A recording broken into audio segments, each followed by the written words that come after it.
चुनाव से पहले बड़ा फेरबदल होने वाला है और 16 जनवरी को बीजेपी में बड़ी ज्वाइनिंग हो सकती है। कई बड़े चेहरे बीजेपी का दामन थाम सकते हैं। ये सूत्रों के हवाले से बड़ी खबर सामने आई है।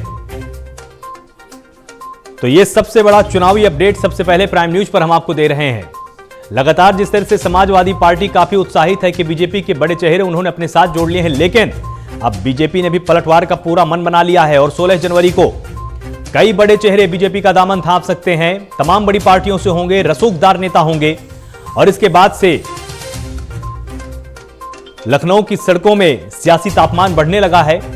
हर एक पार्टी डरने लगी है कि बीजेपी कौन सा तुरुप का इक्का दिखाने वाली है, जिसके चलते बड़ा सियासी नुकसान किसी पार्टी को हो सकता है। तो 16 जनवरी को कई बड़े चेहरे बीजेपी का दामन थाम सकते हैं और इसके चलते जिस पार्टी से आएंगे उसका बड़ा सियासी नुकसान हो सकता है 2022 के चुनाव में। तो ये सबसे बड़ी चुनावी ब्रेकिंग सबसे पहले प्राइम न्यूज पर हम आपको दे रहे हैं और 16 जनवरी को बीजेपी में भारी संख्या में ज्वाइनिंग हो सकती है।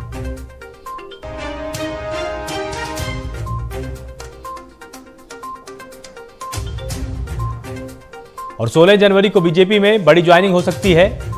कई बड़े चेहरे बीजेपी का दामन थाम सकते हैं और यूपी चुनाव से पहले बड़ा फेरबदल हो सकता है।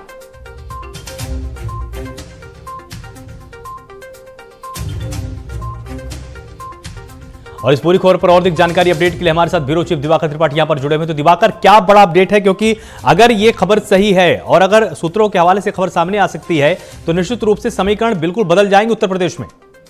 बिल्कुल, देखिए समीकरण तो बिल्कुल बदल जाएंगे आलोक जी उत्तर प्रदेश में। लेकिन देखिए बीजेपी वो पार्टी है जो टिट फॉर टैट, जो इंग्लिश में कहावत या फिर कहे कि जैसे को तैसा जो है वो जवाब देना चाहती है।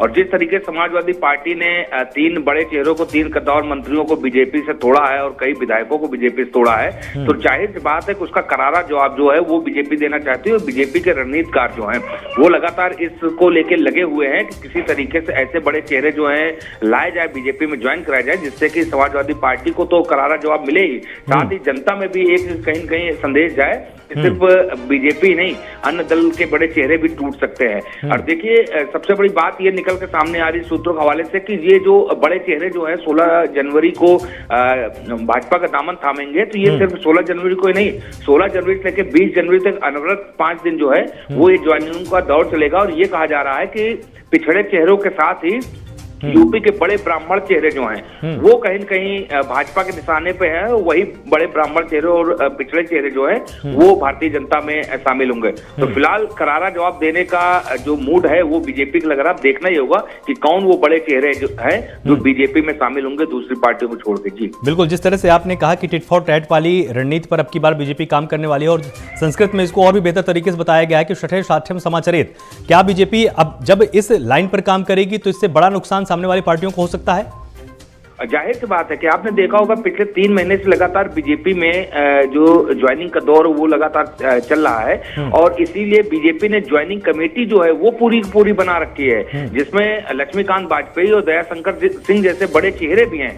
तो जाहिर बात वो लगातार तोड़ के बीजेपी में ला रहे हैं दूसरे दलों के लोगों को। और अब जब बीजेपी को इतना बड़ा करारा झटका लगा है तो जाहिर बात है बीजेपी जो है वो वो साम दाम दंड भेद अपनाएगी, जिससे कि बीजेपी को फायदा हो ही, साथ ही विपक्ष को नुकसान हो और जनता में भी एक बड़ा मैसेज जो है जाए। और यही वजह है कि लगातार कोशिशें हो रही हैं। अब ये कोशिशें जो है परवान चढ़ने वाली है। 16 जनवरी से लेकर 20 जनवरी तक लगातार बीजेपी में बड़ी ज्वाइनिंग जो है वो होने जा रही है। मतलब दिवाकर, आपका संकेत यह है कि जिस तरह से सवर्ण को वोट बैंक लगातार बीजेपी का माना जाता रहा है और अगर हम समीकरणों की बात करें तो सवर्णों के साथ बीजेपी का फोकस इस बार अति पिछड़ों की तरफ भी हो सकता है, क्योंकि अति पिछड़ों का वोट बैंक बीजेपी में ही बार बार आता है।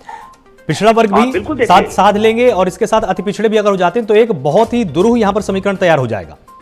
बिल्कुल, देखिए आलोक जी, उत्तर प्रदेश का जो सियासत है वो कहीं न कहीं जातिगत समीकरणों पे ही आधारित होता है, क्षेत्रीय समीकरणों पे आधारित होता है। और आपने देखा होगा कि जितने भी बीजेपी के बागी विधायक हो चाहे मंत्री हो, उन्होंने जो लेटर अपना इस्तीफा लिखा उसमें यही बात देखी कि पिछड़ों का, दलितों का, शोषणों का शोषण जो है वो कहीं न कहीं बीजेपी ने किया है। तो ऐसे में एक संदेश गया है जनता में कि बीजेपी जो है वो दलितों, पिछड़ों और शोषित लोगों की नहीं है। तो जाहिर बात है कि उस चीज की भरपाई करने के लिए, उस चीज को खत्म करने के लिए, वो जो संदेश गया उस संदेश को कहीं के विफल करने के लिए इस तरीके की ज्वाइनिंग करानी पड़ेगी। पिछड़ों के, अति पिछड़ों के बड़े चेहरों को लाना पड़ेगा और साथ ही सवर्ण को लाना पड़ेगा, जिससे कि संदेश भी जाए। और दूसरा जो सोशल इंजीनियरिंग का जो फार्मूला है या फिर कहे कि जो जातिगत समीकरण है वो बीजेपी साध सके। यही वजह है कि इस तरीके के चेहरों को लाने की कोशिशें जो जारी है।